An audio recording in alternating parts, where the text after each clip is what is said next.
Magandang araw po sa inyo lahat. Sa panahon ngayon, napakaraming kabataan ang nakakalimot sa simpleng po at opo. Ngunit tandaan natin, ang paggalang ay hindi lamang salita. Ito ay ugali na nagpapakita ng ating pagkatao. Ang paggalang ay ang pagbibigay halaga sa sarili, sa kapwa, at sa mga nakakatanda. Ibig sabihin, dapat marunong tayong umunawa, makinig at kumilos ng may kababaang loob. Ang taong marunong gumalang ay marunong ding magmahal. Bilang isang mag-aaral, may papakita ko ang paggalang sa pamamagitan ng pakikinig sa guro, maayos na pakikitungo sa kaklase, at pagiging tapat sa lahat ng oras. Ang paggalang sa sarili ay nakikita sa paraan ng ating pagsasalita, pananamit, at pagdedesisyon.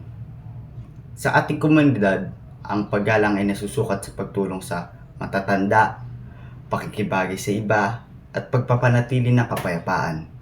Kung marunong tayong gumalang, mas magiging magaan ang samahan ng bawat isa.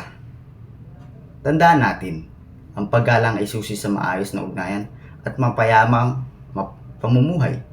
Kung bawat isa sa atin ay marunong gumalang sa sarili, sa kapwa, at sa mga nakakatanda, mas magiging maganda ang ating mundo.